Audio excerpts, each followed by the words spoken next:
Eventful week, to say the least, on the video game journalism front. Never mind downfall, try fucking freefall. But I understand there's a fair number of uninitiated who may be scratching their heads at present, so permit me to elucidate. Game developer by the name of Zoe Quinn sleeps with prominent journalistic and creative figures within gaming, from former Rock Paper Shotgun and current Kotaku contributor Nathan Grayson to Brandon McCartan, also known as the guy who made Fez but isn't that shrieking tremulous twat Phil Fish. And I'm saying up front that this isn't about infidelity for me. The dude she cheated on looked, walked, and quacked like a douche, and his decision to post private details of their relationship online, cowering behind the thin veil of industry-wide implications thereof as justification for this one last spiteful act, well, it's not exactly weighing in his favor, is it? I do not give a fuck about this woman's infidelity. For all I know, this toolbox smelled like week old fish. I don't know either of them. I'm not about to judge her or him. And in an ideal world, we wouldn't have known about any of this because her ex would have decided to take the high ground and not lower himself to several levels below where he believes his former girlfriend has already descended.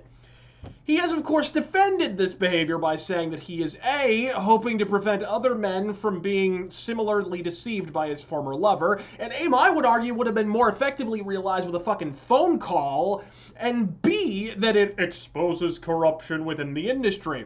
Now, the stronger of the 2 points is quite obviously the latter. My issue, though, if this were a piece printed for the sole reason of divulging impropriety in gaming media, why is it 5 1/2 chapters of "she lied to me, here's how many dudes she's fucked," and about 5 entire sentences of indicting the truly corrupt within the industry?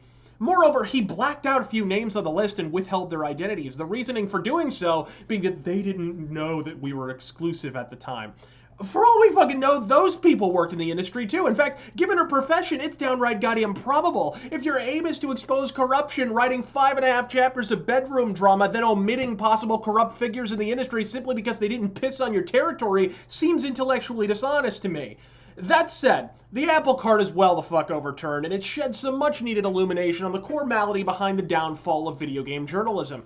As someone who has run a complete series on the omnipresent corruption in video game media, I have to confess to feeling more than a few pangs of vindication, particularly in my initial appraisal of Kotaku, as exemplified in episode number 2, I think it was, the Kotaku Conundrum, an episode to which Editor-in-Chief Stephen Totillo took extreme exception to the assertion that their opinion pieces were flagrantly agenda-driven, much like their parent entity Gawker.com. I'm going to say something to all of you right now that, at least without context, is probably going to piss an awful lot of you off, but bear with me because I'm saying it for a reason. Zoe Quinn is not the problem here. The problem is not that Zoe Quinn fucked her way through a small army of waifish hipster douchebags to advance her budding career. The problem is that Zoe Quinn conceivably could have advanced her career by fucking a piñata candy assortment of hipster douchebags. The rest of us should be so lucky. Who among us, no matter how objectionable they may personally find the musical output of Ryan Adams, wouldn't bone down with a reasonably attractive hipster chick to advance their fiduciary station? I mean, I wouldn't, but then I'm allergic to acoustic power chords and people who wear leg warmers, ironically. The problem isn't Zoe Quinn. The problem is that we have a video game media engineered to accommodate and reward her profligate behavior. That we have a video game media set up not to inform or question, or even necessarily to editorialize, but to promote, to cheerlead, and to blow plumes of smoke up our oblivious collective asses. They're the ones who make the next thing into the next big thing. The people who took a succession of pre-rendered trailers for games no one will get their hands on until holiday of 2015 at the earliest, and turned it into E3 2014, the granddaddy of them all, the event that single-handedly cured MS, Parkinson's, and disco fever. Zoe Quinn isn't the problem, folks. She's the symptom. And most of this is predicated on hearsay called from a source so jilted and biased, he was forced to address his evident bias multiple times in the blog post itself. And attacking mistakes she may or may not have made in the privacy of her bedroom or anyone the fuck else's is only carrying this discussion far afield from where it goddamn belongs. The term video game journalism is a misnomer. Let's focus on that.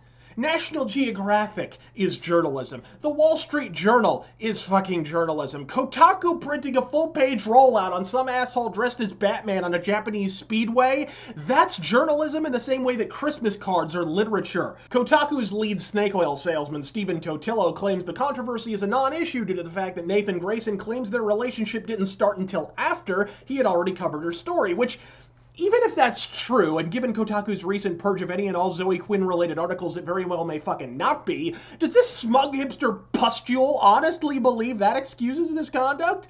And people are crying foul over the Iraq War because Dick Cheney's old flame at Halliburton received no-bid warp-time contracts. I mean, if Dick Cheney had joined Halliburton's executive board after the war, would that have made it any less fucking inappropriate?